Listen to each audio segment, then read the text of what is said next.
โอ้ไก่ตัวบักใหญ่เนาะทุเรศนี้เพิ่นหับแขกได้นี่ท่านผู้ชมเฮ็ดยังกินมื้อนี้น้องใจต้มไก่ ต้มไก่โอ้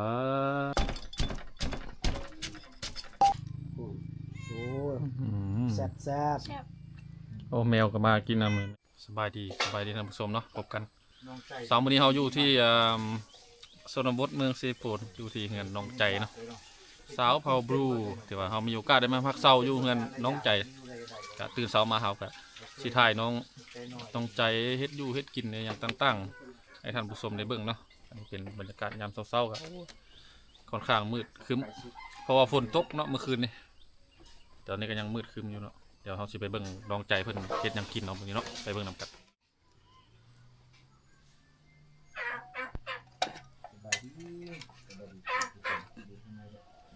ไทยแบบ เน้ำกล้องแน่นึงไป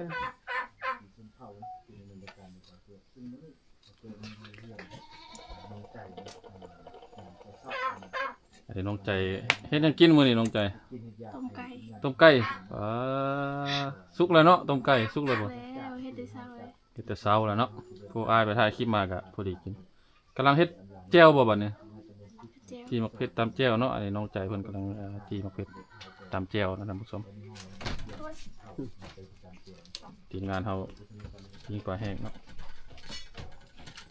ฟักบ่บัดนี้ฟักแล้วบ่ไก่ มันสิได้เป็นคลิปเป็นคอยอยู่บ่เลย ถ่ายโตเนื่องเลยแล้วไปซุ่มแล้วบัดนี้ถ่ายโตเนื่องเลยแล้ว ถ่ายตั้งแต่ตื่นนอนพวกเขาเฮ็ดนี่อะ สบายดีน้องใจ สบายดีเด้อ โอ้จบผู้งามดีเลยสบายดีต้นใหญ่ก็ได้ไอ้ต้อยเรามากินต้นใหญ่ พาอ้ายไปสุกศาลาเนี่ยเด้อ กินแล้ว ซับเป็นตอนนะ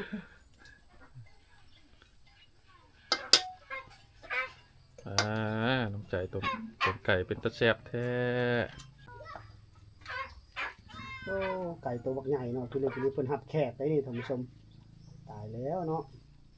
หับแขกมาแต่สารวัตรมาแต่แกงขมวนไก่ตัวนึงเหรอวะ ไก่ตัวนึง แต่ตัวหนึ่งหรือหนึ่งตัวเนาะ โอ้คือกันกับฮีตะโอ้ยเนาะเฮ้ยไก่ตัวนึงเนาะแจกมาเฮือน บ้านเฮาคือกันเลยบ้านเฮาสุดลายยำกับดอก อันนี้ตอดมาเลยนะเนี่ย กัน เพิ่นบ่เฮ็ดเป็นต้มเป็นแกงเนาะรับเพิ่นเฮ็ดแบบนี้ได้เมนูอันนี้พอน้องใจได้เป็นคนเฮ็ดนี่เนาะ เป็นคอยต้ม อืม พ่อบ่หรือแม่เขาเฮ็ดนะ พ่อแม่ไปให้บ่หรือไปใช่ แม่ไปลิฟ พัก ผ่ ผ่ อ อน น ไก่เลี้ยงเองหมดน้องใจ เลี้ยงเอง ความเพิ่นหักแพงนี่ไก่อยู่ในเหล้ายังไปจับมาให้กิน มันเป็นตัวเดียวนี่บ่ไก่ โอ้ไก่ก็ตัวเดียวนี่แหละ ไก่ไม่ฟักตัวเดียวก็ไปเอามา ความหักแพง ตัวสุดท้ายของคอก ความจิตใจเพิ่นหักแพงจักสำเร็จของคนเนาะ ภาษาน้องใจนี่ได้เอิ้นว่าไก่รวยบ่ แล้วอายก็ด้วย คือกันบ่ รวย บ้านโตคือกันบ่ บ่รวย รุ่ย รวยอย่างรวย ภาษาไทยใต้กับไทยเหนือเนาะบ่คือกันเนาะ บ่คือกันเลย เข่ง เฮ็ดแบบกันต้มสั่วก็สิได้กินแบบไก่แม่เดียวนึงถือว่ากินหมดเฮือนนะแต่เฮ็ดแบบนี้ก็เพิ่นอยากให้กินแซ่บๆนะนี่นะ เพิ่น เช้านี้ก็สิได้กินกับข้าวน้องใจเฮ็ดกินอีกแล้วนะทุกคนเนาะน้องใจก็ยังจะได้กินข้าวเช้าเลยเนาะ ไม่ได้กินแล้ว ฮะ กินแล้ว กิน กิน แล้ แล้ว ว บ่ บ่โอ้ คือว่าสิกินนํกันเนาะ รัดคิวเด้สนอเขาไว้เพิ่นจองบัตรก่อนเด้ กินกับน้ำมื้อเช้านะน้องจัน กินกับ น้ำไม้อายซื้อบ่เลย กินกับอาหารเวียดซื้อมา โอ้ ป้าต่อความหักแพงกันสุมายเนาะให้สุมายกินไก่น้องกินอย่างอื่น หาบ่ได้แล้วนำใจแบบนี้ แม่นแล้ว คนชนเผ่านี่นำใจอันดับหนึ่งเลยผมสนใจสื่อใจ ใจ เอา สิ กับเพิ่นว่าอยากเพิ่นเคยกินแล้วเพิ่นว่าจะได้เพิ่นก็ได้กินอยู่นี่นะ กินดุละ เทื่อเดียว อืม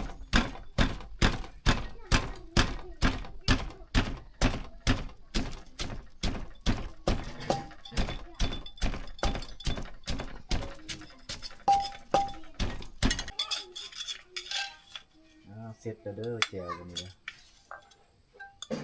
ผมเอามาเสิร์ฟเลยนะ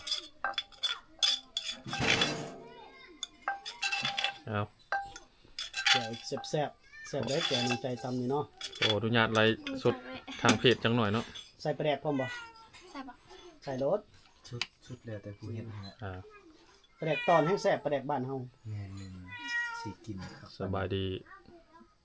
FC ทุกคนที่เข้ามาติดตามไลฟ์สดทางช่องวิถีชนบทนี่มากินข้าวอยู่เฮือนน้องใจเด้อน้องใจเพิ่นต้มไก่เด้อเนี่ยเพิ่นกำลังตำแจว โอ้ตำแจ่วก็ยังเป็นแต่แซ่บเลยเนาะ อืม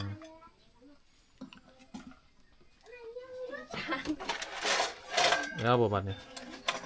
เนาะ ต้นใหญ่อีหลี อันนี้ถือว่าเป็นฮีตของเพิ่นแหละเวลามีแขกมาเฮือนมาอย่างเพิ่นต้องมีต้มไก่ให้กินเนาะด้วยความฮักแพงนับถือฮักแพง แต่ว่าต้นก็ใหญ่ขนาดเนาะแต่บ่ซับต้นเลยเลยถ้าไปกินมันเป็นแข้งเป็นขาเลยนะไก่เนาะ แม่นเอาแล้วนะเห็นไปเห็นมันแล้วนะ สาวบ้านๆเนาะน้องใจ ผู้บ่าวผู้สาวนี่กินนี่ละอายกันนี่เนาะ โอ้ก่อนบ่เท่านั้นนะ ก็ โผล่กันใหม่ๆนี่บ่อยากจุกสำได้เด้ ต้มไก่ลาดเด้อต้มไก่ลาดเฮือนน้องใจเอาทักทายสบายดีเพิ่นเนี่ย สบายดีเด้อ สบายดีทั้งสามเด้อ สบายดีเด้อ ที่กล่องทางกลาง สบายดี กินข้าวน้ำน้องใจเด้อ กิน เอิ้ ต้ น ม เอิ้น ไก่ เอิ้นเพิ่นมากินข้าวกัน มาเด้อกินข้าวกับน้องใจกินต้มไก่ ต้มไก่ ต้มไก่แซ่บ ต้มไก่บ้านๆเนาะ ต้มไก่บ้านเด้อ นี่ต้มไก่ เอาน้องใจลงมือก่อน เปิดกระติบเข้าเลย นี่ โอ้ข้าวเหนียวเต็มติบเลยข้าวให้พี่น้องเอ้ยเนาะ เอาเพิ่นเปิด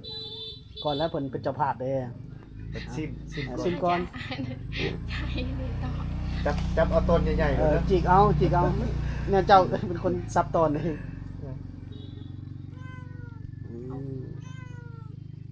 โอ้ อืม แซ่บ แซ่บ โอ้แมวก็มากินน้ำเลยแมวนะ มันยากคือกันเด้ คือเฮานี่แหละเฮาแต่ยาคือกัน ไปย่อไปเมียนบัดนี่นี่แหละ